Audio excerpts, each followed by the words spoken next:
Nih boleh dicatat ya teman-teman. 089705203448. Riwayat pendidikan SMA 5 Cimahi dan saat ini pendidikan kimia UPI.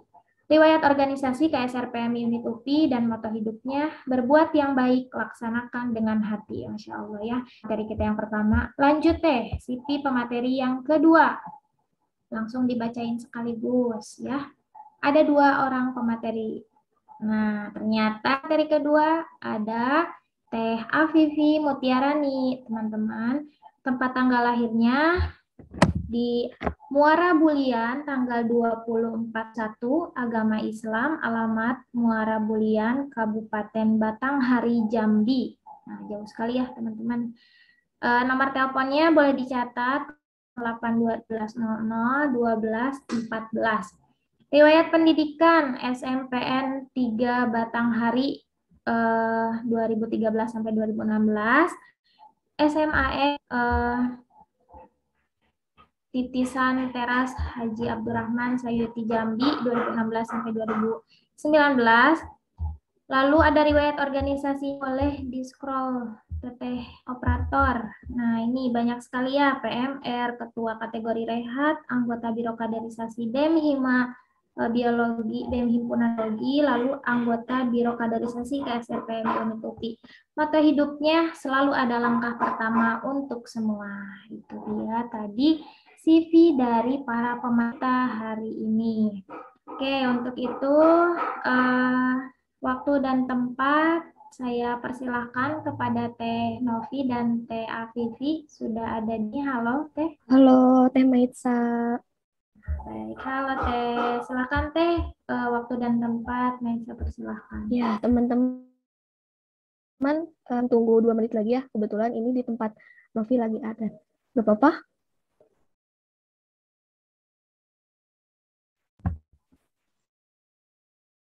Oke, terima kasih. Sambil menunggu teman-teman, silahkan dipersiapkan catatan terbaiknya, disiapkan nanti mungkin pertanyaan-pertanyaannya, dinikmati materinya, dirasapi materinya. Oke, silahkan. Semangat semua.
Ya, bismillahirrahmanirrahim. Alhamdulillah azannya sudah selesai. Kita langsung mulai aja ya. Ya, bismillahirrahmanirrahim. Assalamualaikum warahmatullahi wabarakatuh. Selamat sore teman-teman CK semua. Gimana nih kabarnya hari ini? Waalaikumsalam warahmatullahi wabarakatuh.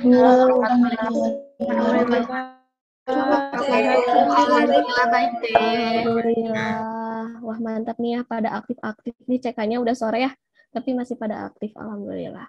Semoga teman-teman di tempatnya masing-masing sekarang dalam keadaan sehat dan juga lagi bahagia.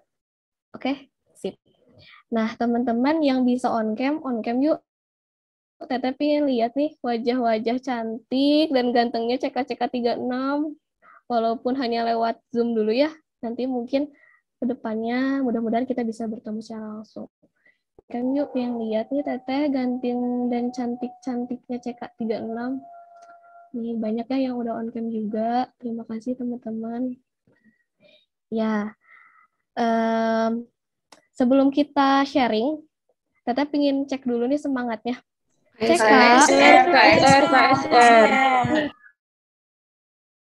Cek KSR. Oke. Walaupun udah sore, harus tetap semangat ya. Apalagi ini sharing pertama loh, pematerian pertama. Wajib semangat ya. Oke? Sip. Nah, insya Allah hari ini Teteh dan juga ada Teh Afifi mau sharing-sharing sedikit terkait sejarah gerakan Palang Merah dan Bulan Sabit Merah. Nah, kita langsung saja ya. Mangga Teh Afifi untuk share screen. Nah, karena ini sharing, jadi teman-teman santai, oke, relax. Kalau misalnya teman-teman udah mulai capek, udah mulai ngantuk, mau minum dulu boleh. Oke? Sip. Sepertinya. Nah, tadi udah dijelasin bahwa kita sekarang mau mengenal gerakan Palang Merah dan Bulan Sabit Merah. Next, Teh. Ya, ada 4 pokok bahasan yang akan kita bicarakan pada kesempatan kali ini. Yang pertama terkait sejarah gerakan, ada tokoh-tokoh pendiri gerakan, yang ketiga ada komponen gerakan, dan yang keempat ada prinsip gerakan. Next, Teh. Oke, kita ke slide selanjutnya. Kita nonton dulu yuk. Nonton videonya dulu. Mangga, Teh. Since the beginning, humans have resorted to violence as a way to settle disagreements. Yet through the ages, people from around the world have tried to limit the brutality of war. Stop dulu, Teh Afifi. Iya. Tadi dari cuplikan video yang udah kita tonton, itu menggambarkan bahwa sebetulnya peradaban manusia itu pada awalnya dengan suatu perselisihan atau permasalahan itu dengan kekerasan. Seperti tadi kita lihat ya, ada yang bawa alat-alat tajam gitu ya untuk menyelesaikan. Tapi dijelaskan juga bahwa sebetulnya ada pihak-pihak yang tidak setuju dengan itu. Mereka beranggapan bahwa sebetulnya permasalahan atau perselisihan itu bisa diselesaikan tanpa perang dan juga tanpa kekerasan. Nah, untuk lebih lanjutnya kita tonton video selanjutnya. Lanjut, Teh. To the birth of modern humanitarian. It was this humanitarian spirit that led to the first Geneva Convention of 1864 and to the birth of modern international humanitarian law. Setting the basic limits on how wars can be fought, these universal laws of war protect those not fighting, as well as those no longer able to. To do this, a distinction must always be made between who or what may be attacked and who or what must be spared and protected. Most importantly, civilians can never be targeted. To do so Dulu, is a Teh. war crime. Oke, terima kasih Teh Afifi. Nah, dari cuplikan lanjutannya, itu kalau misalnya adanya pemikiran-pemikiran bahwa sebetulnya perselisihan, permasalahan itu bisa diselesaikan tanpa perang dan kekerasan ini menimbulkan semangat kemanusiaan. Di mana dengan adanya semangat ini lahirlah sebuah konferensi yang disebut Konferensi Jenewa Pertama tahun 1864. Nah, salah hal terpenting yang didapatkan dari adanya konferensi ini adalah hukum humaniter internasional, di mana di hukum ini ditetapkan bahwa bagaimana sih caranya perang gitu ya. Terus juga dijelaskan bahwa ada hukum yang dapat melindungi pihak-pihak yang sebetulnya tidak ikut, seperti misalnya warga sipil, terus juga pihak-pihak yang sedang tidak bisa melakukan perang. Misalnya tadi di video ada ya prajurit-prajurit yang sedang terluka, prajurit itu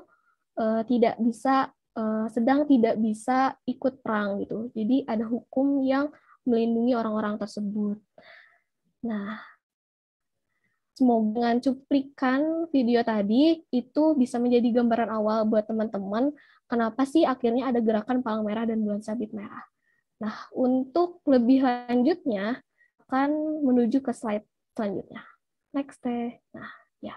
Pertama kita akan sharing terkait sejarah gerakan. Ada 3 poin penting yang nanti kita akan, yaitu Pertempuran Solferino, Bapak Palang Merah Internasional, dan gagasan dalam buku A Memory of Solferino. Oke, kita lanjut ya.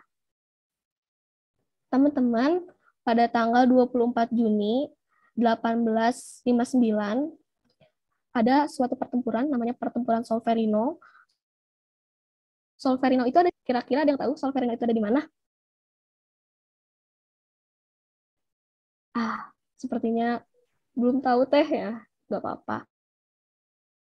Jadi Solferino di Italia, lebih tepatnya ada di sebelah utara Italia. Nah, perangnya itu atau pertempurannya itu terjadi selama 16 jam antara ya. Pertempurannya melibatkan 320.000 prajurit dan mengakibatkan 40.000 orang meninggal dan terluka. Makanya betapa ribetnya, betapa riuhnya perang saat itu atau pertempuran saat itu. Nah, dengan banyaknya korban yang meninggal dan terluka, di sana hanya ada 4 orang dokter hewan yang merawat 1.000 kuda dan 1 orang yang merawat 1.000 orang. Jadi ternyata yang kena akibatnya itu bukan hanya manusia gitu, bahkan hewan juga kena dampaknya. Nah, di sini gambar juga ya yang menggambarkan bagaimana suasana saat itu. Kalau teman-teman bayangkan itu pasti sangat ramai sekali gitu ya, sangat mungkin mencekam keadaannya. Nah, kita lanjut ya. Next deh. Oke, di layar teman-teman sudah tampil ya ada gambar seorang tokoh. Nah, sebelum kita lanjut, Teteh pengen nanya dulu nih, di sini ada yang tahu nggak ini kira-kira siapa? Ayo. Izin menjawab Teh.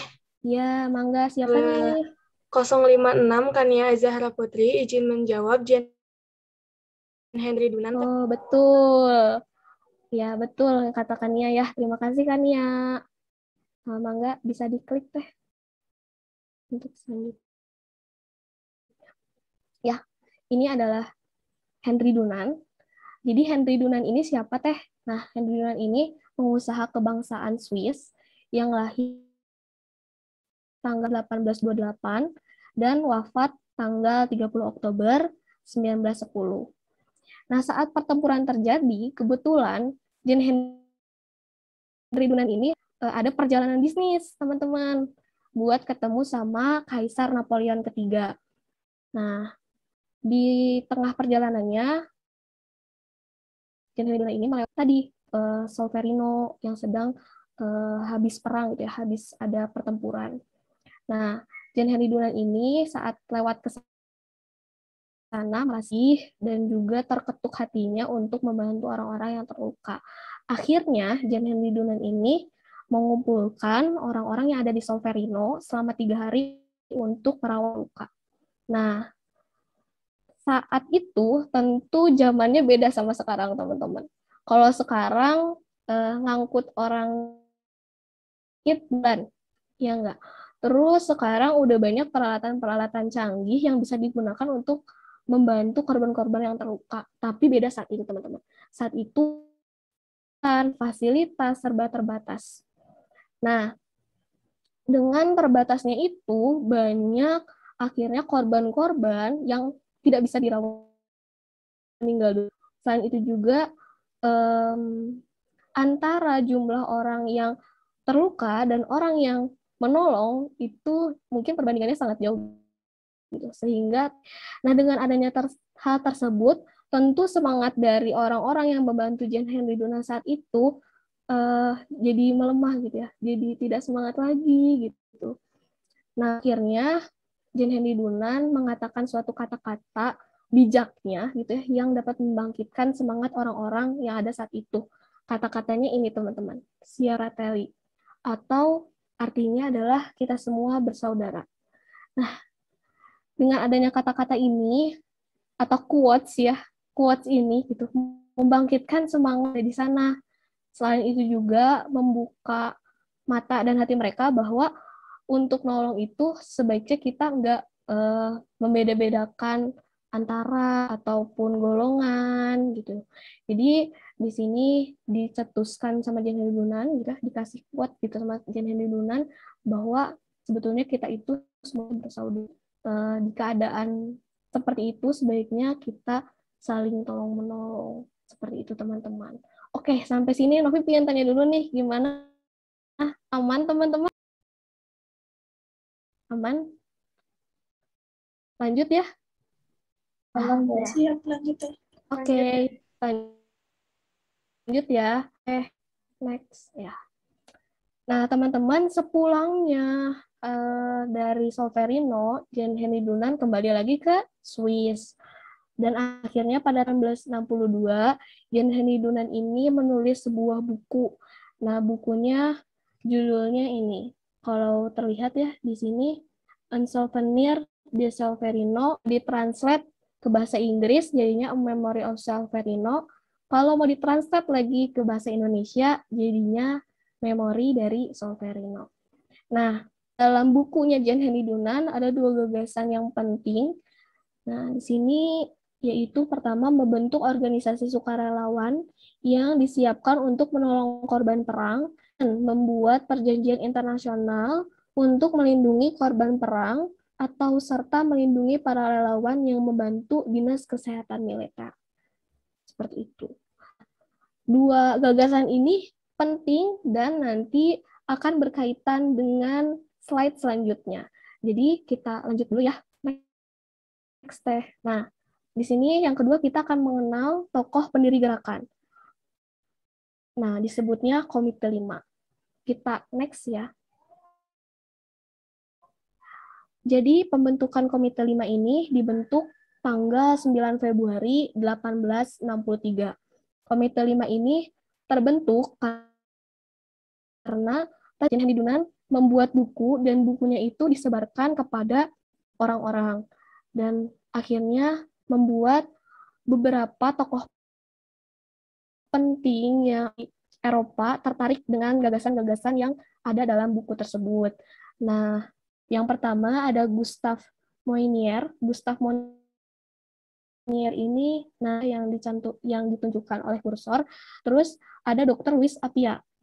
Sebelahnya, selanjutnya ada Dr. Theodore Monod itu. Selanjutnya ada Jenderal Guillaume Henry Dufour. Dan yang terakhir ada Henry Dunant tentunya.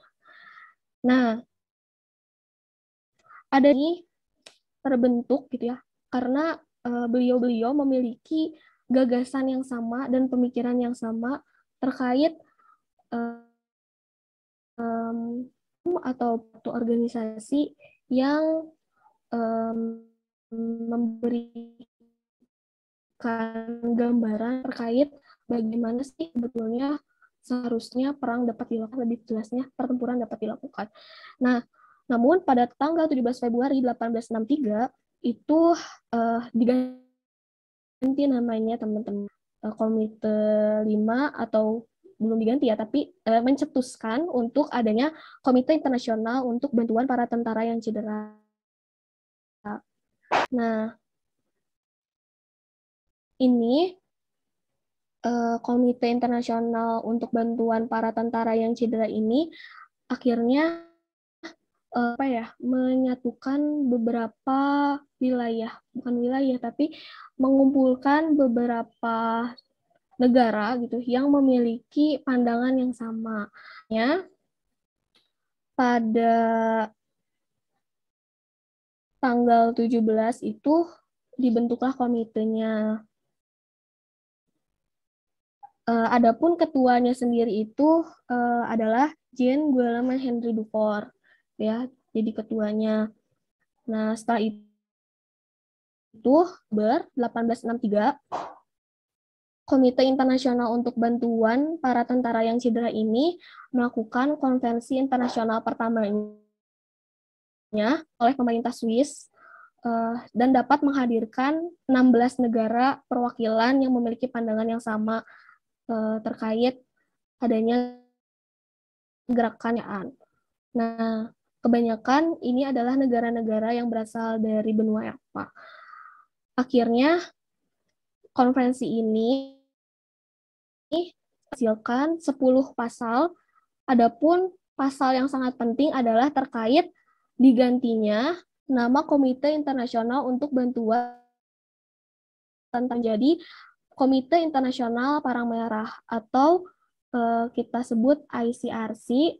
ICRC itu adalah kependekan dari International Committee of the Red Cross, teman-teman. Nah, ICRC ini punya tanda khusus gitu ya. Tanda khususnya adalah di atas dasar warna putih. Nah, kenapa sih Teh dipilihnya lambang itu? Nah, salah satu alasannya adalah hormati Jan Henry Dunant. Karena Jan Henry Dunant sendiri kan berasal dari Swiss. Nah, untuk bendera Swiss sendiri itu lambangnya adalah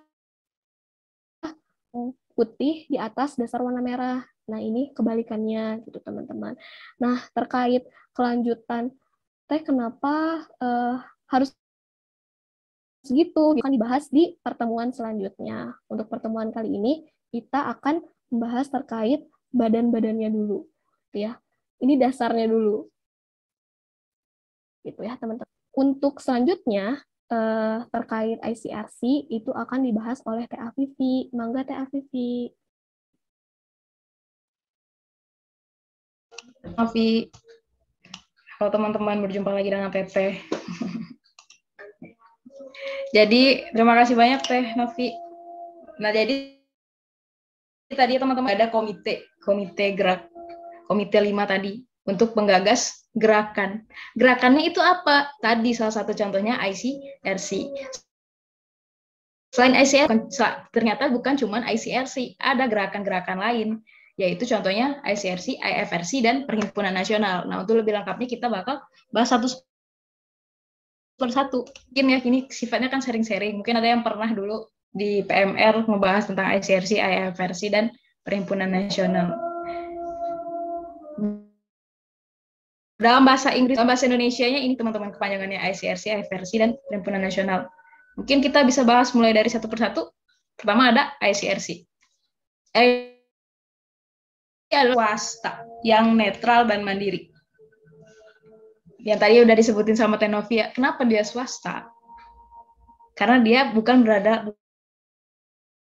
merupakan substansi yang bersifatnya kemanusiaan. Makanya dia netral dan dia harus mandiri. Fungsinya, tugasnya sebagai apa? Sebagai menjamin perlindungan dan martabat korban-korban perang dan kekerasan internasional dan non-internasional. ICRC ini, teman-teman, merupakan organisasi yang terhormat. Dia bahkan punya 3 Nobel. Keren nggak sih? Jadi dia ini salah satu yang menggagas perdamaian lah. Orang dia nolongin korban-korban perang, tentu wajar saja ya. Jadi dia itu memang organisasi yang bergerak di bidang kemanusiaan di perang gitu. Letak di mana posisi ICRC ini? Apakah cara? Jawabannya tidak. Jadi ICRC ini adanya pusat di Jenewa, Swiss. Tempat di mana pertama kali didirikan. Apa aja fungsi dari intinya ICRC ini bertugas dapat mandat itu untuk melindungi dan membantu korban konflik bersenjata serta untuk mempromosikan HHI atau HPI itu teknologi. HHI itu adalah hukum humaniter internasional. Kalau HPI sama aja sih, beda namanya aja. Hukum perkemanusiaan internasional. Tadi konversi Jenewa. Masih stay nggak nih? Kayak enakan ntar didongengin. Teteh mau cek dulu lah. CK002.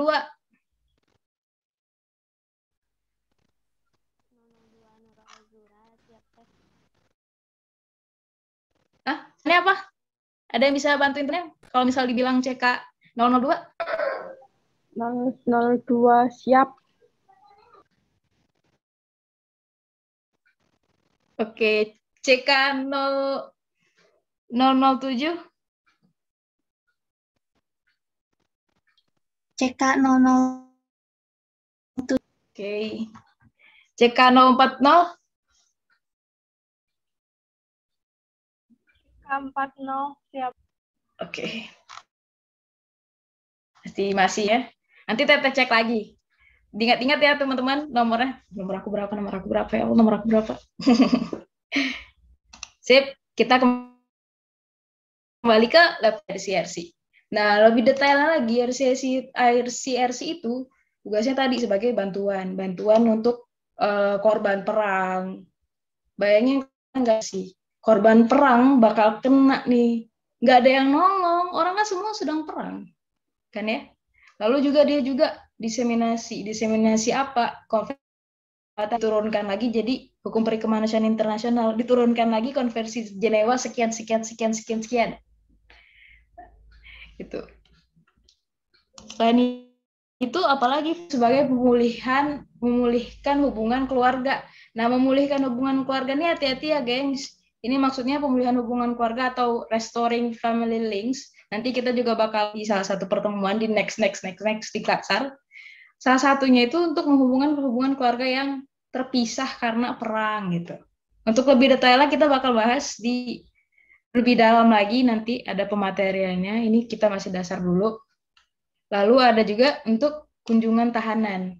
Kenapa ada kunjungan tahanan? Salah satu tugasnya karena hasil dari hukum perkemanusiaan internasional itu adalah tahanan harus diberlakukan secara bisa dikunjungi kayak gitu. Nah, ini salah satu yang diawasi oleh ICRC.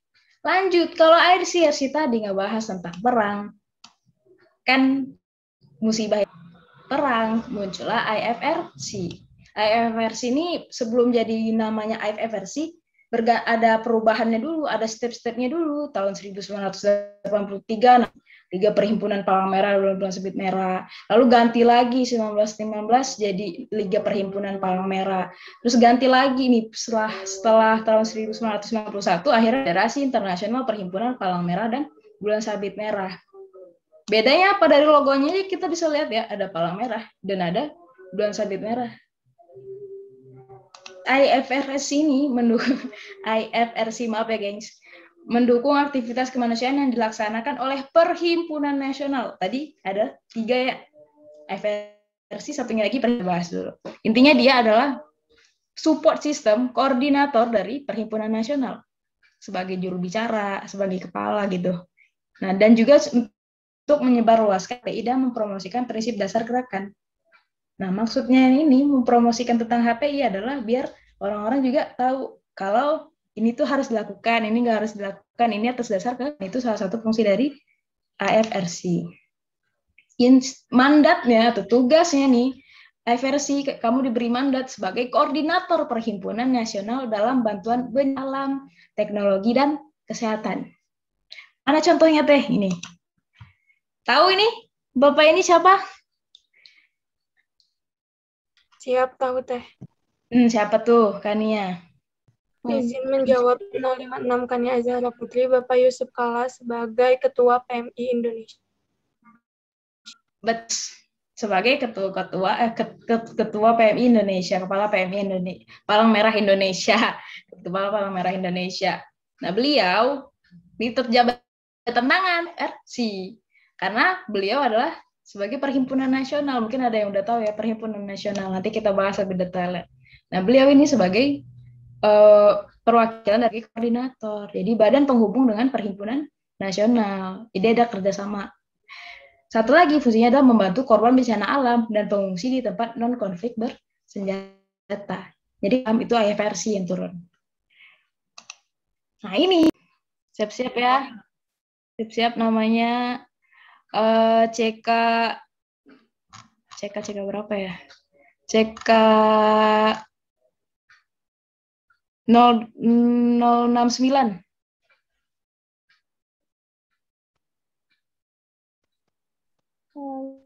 Suka 069 siap teh.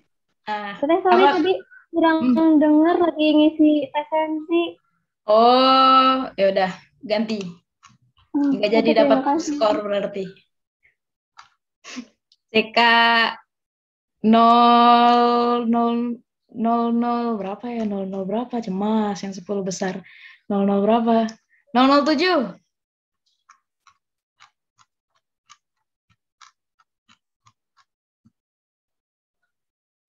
CK 007 siap teh.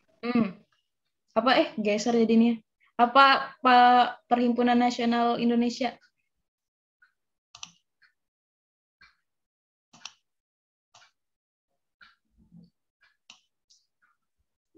Maaf, teh kurang tahu.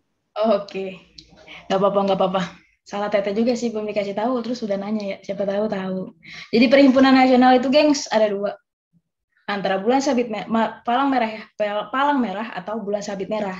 Indonesia itu perhimpunan nasionalnya adalah palang merah. Nah, kalau ada yang bertanya, tapi ada teh bulan sabit merah. Iya ada, tapi yang diakui itu adalah palang merah Indonesia. Karena untuk jadi perhimpunan nasional itu harus diakui dulu oleh IFRC dan ICRC. Dan harus negara yang menandatangani konvensi Jenewa. Nah, sekarang udah tahu ya, Perhimpunan Nasional Indonesia adalah Palang Merah Indonesia. Indonesia berarti mengambilnya, Perhimpunan Nasional adalah Perhimpunan Nasionalnya Palang Merah. Contoh negara yang mengambil bulan sabit merah adalah Palestina, salah satunya. Oke, lanjut.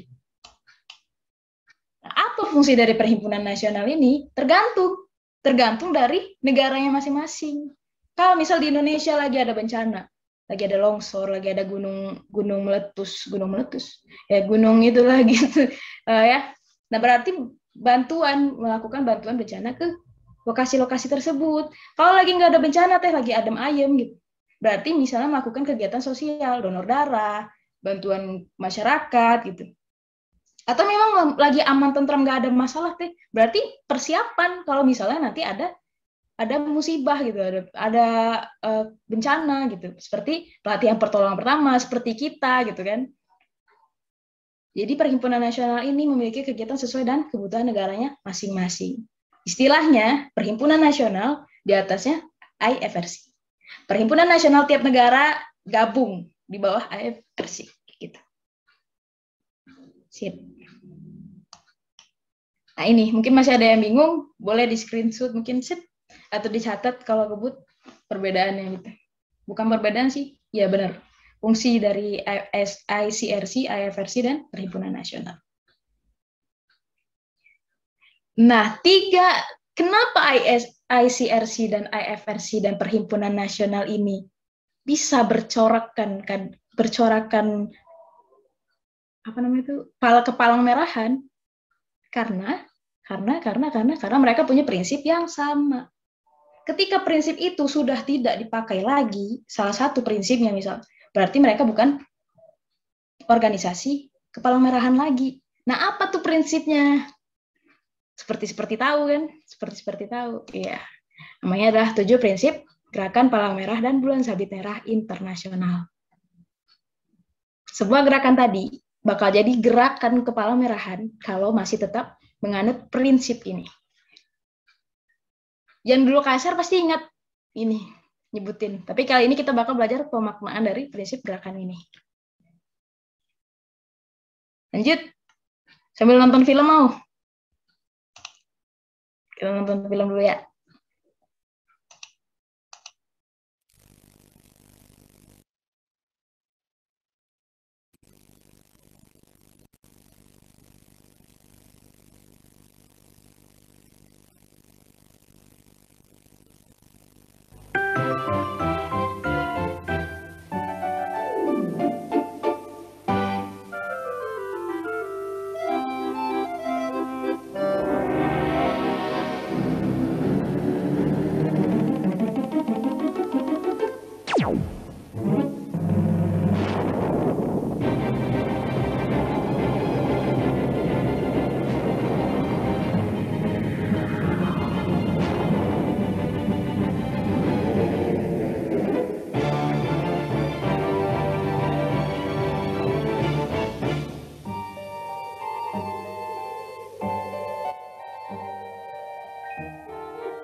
Ada yang bisa menebak prinsip apa tadi? Mungkin yang dulu anak KSR, anak PMR. 1, 2, 3, 4, 5. Oke. Kita anggap masih kelupaan ya. Voluntary service. Berarti kesukarelaan. Kegiatan yang sukarela. Tadi kita lihat ya, dia mau nolong secara sukarela.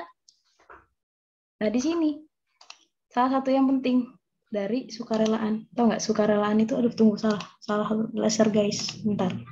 Harusnya pen. Nah, nih. Sukarela itu terdiri dari 2, gengs. Suka dan rela. Kenapa mau ikut KSR? Suka, teh. Ketika kita udah suka, kita rela nunggu sampai jam segini. Kita rela ngikutin kegiatan sampai sore ini, ya nggak? Karena kita udah merasa suka. Nah, apakah suka itu bisa dicari? Bisa sih. Tapi sebenarnya orang yang punya jiwa kesukarelaan itu adalah orang-orang terpilih dan orang-orang hebat. Berarti teman-teman semua adalah orang-orang hebat yang mau meluangkan waktunya, meluangkan pikirannya untuk nambah ilmu tentang kesukarelaan. Yang ujung-ujungnya untuk nolong orang. Nah, itu kenapa kegiatan kita tuh spesial letaknya, teman-teman. Apalagi, kegiatan kesukarelaan ini tidak didasari oleh keinginan untuk mencari keuntungan apapun.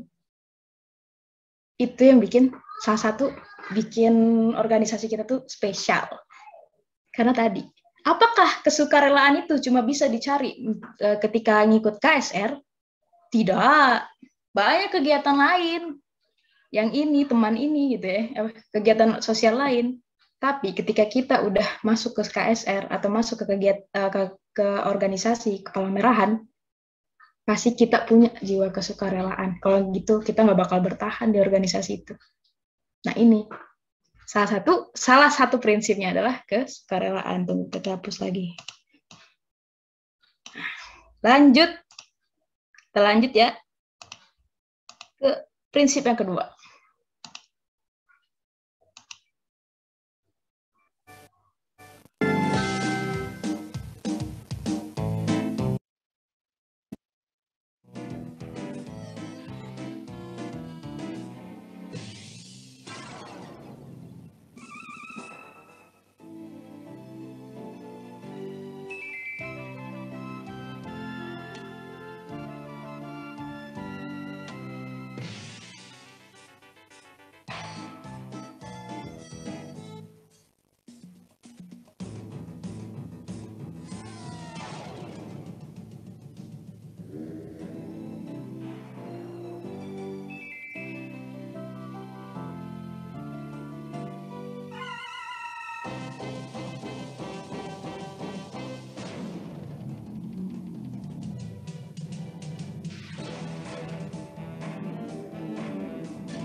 Impartiality. Ada yang mau ngasih jawaban? Ini prinsip yang keberapa atau apa? Izin menjawab ya. Boleh. 092 Muhammad Bagus Mario, kenetralan teh. Dikit lagi deh. Kenetralan atau ketidakberpihakan terhadap salah satu kubu. Boleh benar jawabannya. Ada yang punya jawaban lain? Terima kasih ya sudah menjawab. Saya izin menjawab. Boleh, Nafilah. Izin menjawab jika 0,3. Ini diizinkan menjawab? Boleh. Kesamaan teh, jadi kayak ngebantu penderitaan orang lain. Kesamaan. Tapi tadi benar temannya juga, benar ya jawabannya adalah kesamaan. Tapi emang kadang suka kebalik-balik ke kesamaan dan kenetralan. Jadi bedanya apa tuh? Kita next lagi. Nah, kesamaan. Kesamaan itu kita nolongnya membuat kita nolongnya tuh emang tulus karena mau nolong. Kita nggak lihat dia dari bangsa mana, suku mana, agama mana. Tadi kita lihat di video ya, mereka musuhan, tapi mereka sama-sama terluka. Kita tolong. Kita nggak lihat mereka musuhan. Bahkan di akhir digabungin ya di satu ambulan gitu. Nah, karena kita nolong itu emang karena ya mau nolong gitu. Kita nggak lihat mereka tuh atas dasar kebangsaan yang mana, kesukuan yang mana gitu. Nah, itu maksud dari kesamaan tadi. Nah, intinya tapi uniknya kesamaan ini nggak sama gitu di total sama. Tetap harus mendahulukan keadaannya paling parah. Seperti itu. Nah, next ini udah ada clue-nya tadi ini. Udah ada temannya yang menjawab. Sepertinya udah tahu deh yang next ini.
Nah, ini gak teteh tanya lagi ya, karena tadi jawaban bagus sudah benar ya, di kenetralan. Nah, kenetralan kita nggak pernah lihat kan ya, logo PMI bersanding dengan logo partai. Partai gitu. Walaupun PMI mungkin ada warna sendiri, tapi nggak pernah bersanding bersama partai politik, atau kesukuan, atau agama, atau ideologi, karena kita posisinya di netral. Gitu. Kita tidak boleh memihak atau melibatkan diri pada pertentangan politik, gitu ya. Ikut-ikutan gitu, nggak boleh. Kita sikapnya harus netral. Sip. Makasih tadi bagus sudah menjawab ya. Kita next lagi ke prinsip selanjutnya. Apa ya kira-kira?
Ada yang bisa menebak? Apa prinsip apa ini? Kok CK 031? 03, biar Dwi izin menjawab teh. Prinsip kemanusiaan.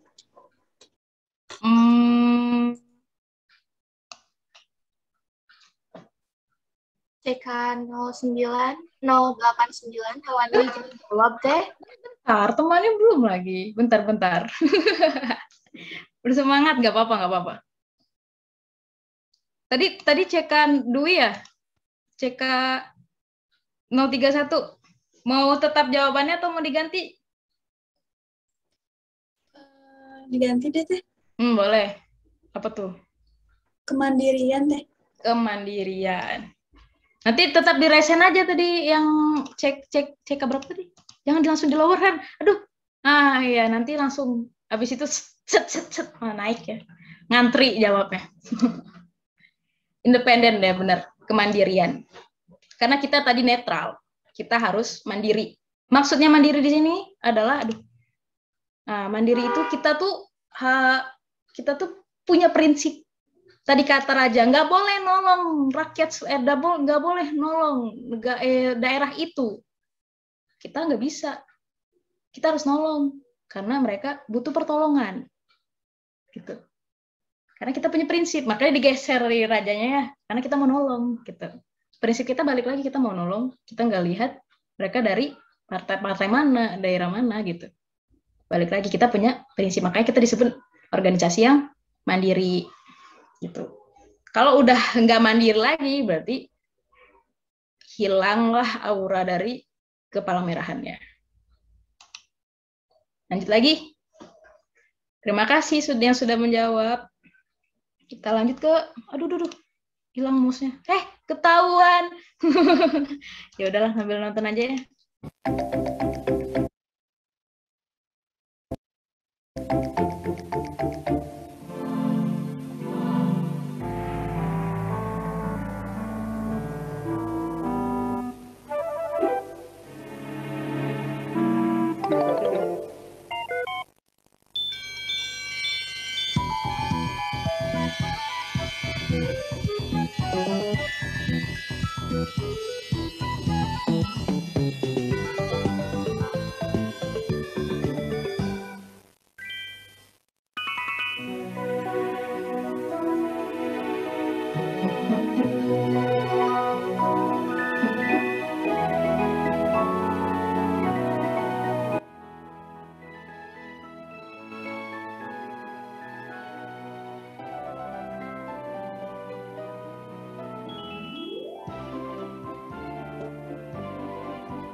Ya, karena udah tadi terspoiler ya, kesatuan teman-teman. Ini kesatuan. Raksasa tadi adalah pemisahan sebuah bencana. Ketika ada terjadi bencana, kita teleponin semua palang merah se-Indonesia gitu ya. Semua palang merah di Indonesia gitu, di berbagai daerah, palang merah Jambi, palang merah Bandung gitu misalnya. Nolong semua kemarin kita ada musibah di Sulawesi kan.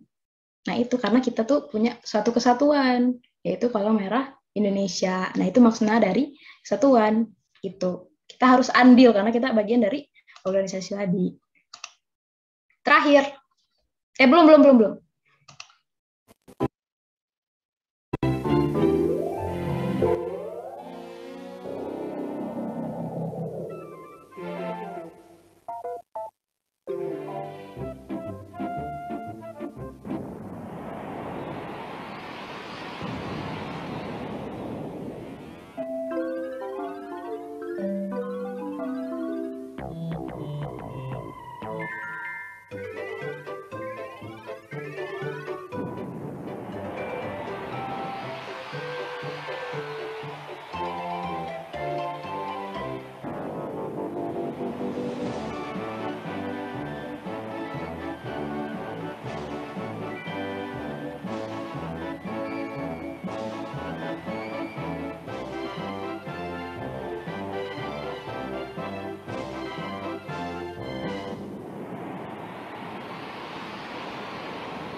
Yap, universality. Dia kesemestaan. Banyak roket merek logonya sama palang merah. Artinya banyak negara logonya masih sama palang merah. Berarti kita tuh punya palang merah Indonesia itu setara sama palang merah di negara lain. Itu maksud dari kesemestaan. Terakhir ada video lagi sih, tapi biar karena waktu nanti terlalu malam, nanti kalian beresnya jadinya. Yang terakhir itu adalah kemanusiaan. Gerakan palang merah semua tadi dilaksanakan atas dasar kemanusiaan. Kita ingin memanusiakan manusia. Kita nggak rela ada manusia yang nggak diperlakukan layak gitu, ya kan? Kalau misal lagi terluka, nah itu maksudnya karena keinginan sesama manusia tadi. Nah ini secara singkatnya 7 prinsip gerakannya. Set kemanusiaan, kesamaan, kenetralan. Kalau di Indonesia, yang pertama itu biasanya kemanusiaan, kesamaan, kenetralan, kemandirian. Nah, kesukarelaan, kesatuan, dan kesemestaan. Mungkin kalian bingung, tadi Teteh nggak urutan. Iya, ya maaf ya, gengs ya. Tadi kita biar mudah ngejelasinnya. Biar mudah ngingatnya, nih Teteh bikinin rumus The King. Kayak lagi di bimbel ya. Manusia sama netral, mandiri, suka, satu semesta. Kemanusiaan, kesamaan, kenetralan, kemandirian, kesukarelaan, kesatuan, dan kesemestaan. Sip. Nah, ini skip dulu lah.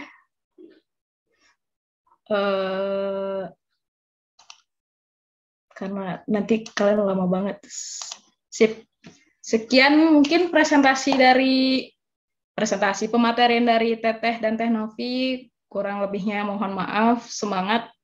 Terima kasih banyak sudah mengikuti hingga sore hari ini. Semoga ilmunya bermanfaat. Semangat buat next-nextnya ya, gengs. Ini baru satu pematerian dan masih dasar banget gitu. Masih belum mendalami bagaimana sebagai relawan itu. Oke. Mungkin dicukupkan dulu. Terima kasih banyak. Dikembalikan ke moderator. Oke, baik. Terima kasih Teh Novi dan Teh Afifi. Luar biasa sekali ya. Materi kita diawali dengan sejarahnya gitu ya. Di mana sih asal mulanya palang merah itu. Nah, oke, baik teman-teman. Semoga teman-teman masih tetap semangat ya. Sebelum mungkin di sini kita menjalankan ibadah sholat asar. Karena tadi kita lewat dulu gitu ya. Mohon maaf sekali teman-teman karena tadi sudah mulai pematerian ternyata. Oke, untuk sesi tanya jawab silahkan teman-teman simpan pertanyaannya. Boleh dipertanyakan di luar ini karena ya mau gak mau gitu ya kita akhiri pemateriannya karena memang kita keterbatasan dengan waktu. Tapi mudah-mudahan tadi ada sedikit banyaknya gitu ya teman-teman bisa mendapatkan materi dasarnya gitu ya tentang gerakan palang merah dan bulan sabit merah internasional begitu teman-teman. Terima kasih kepada para pemateri yang sangat luar biasa memberikan banyak pemahaman gitu ya dasar-dasarnya tadi dan memberikan ilustrasi juga mungkin ya visualnya tadi bagaimana pemahamannya gitu. Mudah-mudahan bisa dipahami oleh teman-teman semua. Pasti banyak sekali ya Teh mau nanya tadinya ya Teh ini udah ada pertanyaan.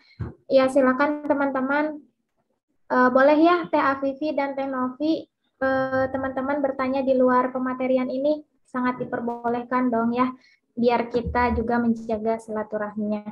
Begitu teman-teman untuk pematerian pertama kita pada hari ini mengenai gerakan palang merah dan bulan sabit merah internasional tadi sudah banyak dibahas ya oleh para pemateri. Sekali lagi terima kasih banyak kepada para pemateri Teh Afifi dan Teh Novi. Dan mungkin untuk pematerian pertama kita cukupkan sampai di sini. Tadi sudah ditutup juga oleh pemateri. Wabillahi taufiq wal hidayah. Wassalamualaikum warahmatullahi wabarakatuh. Terima kasih pemateri. Nah, oke. Sekarang kembali lagi dengan Maitza sebagai penanggung jawab acara. Gitu, teman-teman. Oke.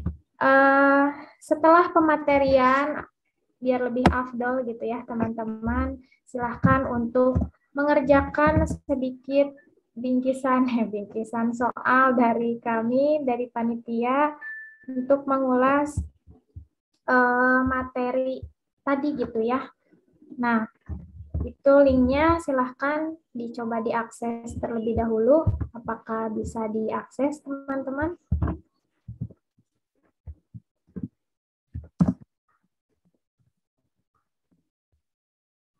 Sudah ya? Sudah bisa diakses. Silahkan pengerjaannya selama 10 menit dari 15.46 sampai 15.56. Silahkan teman-teman dikerjakan sesuai pemahaman teman-teman masing-masing. Jangan ada kecurangan dan semangat. Siap, CK089, Hawani izin bertanya, Teh. Ya, mangga Hawani, kenapa? Mohon maaf, ini di daily testnya ada kode rahasia. Maksudnya kode rahasia diisinya apa ya, Teh? Terima kasih. Oke, siap. Apakah Hawani sudah mendapatkan personal chat dari orang-orang tadi di tengah pematerian atau mungkin sebelum pematerian? Belum mendapatkan, Hawani? Belum mendapatkan, Teh. Oke, silahkan cek direct message dari Maitza. Oke, terima kasih, Teh. Sip. Silakan diisi dulu yang lainnya. 014 maaf. Saya juga belum mendapatkan, Teh. Siapa? Atas nama Bagus Mario Khairuddin. Oke. Belum mendapatkan. 014 dia izin bertanya, Teh. Ya, mangga. Untuk NIK itu ditulis NICK ya, Teh. Bagaimana? Apa suara saya terdengar? Iya, tadi sedikit terputus-putus. Bagaimana diulang saja? Apakah NIK itu ditulis NICK? Iya, betul. Terima kasih. Iya, sama-sama. Yang belum mendapatkan boleh di direct message melalui kolom chat ya. Selamat mengerjakan, teman-teman. Izin, Teh. Ini ada Tari ya. Gimana, Tari? 29, Tari Nurjana belum mendapatkan juga, Teh. Makasih, Teh. Oke, baik. Izin masuk dulu mungkin ya.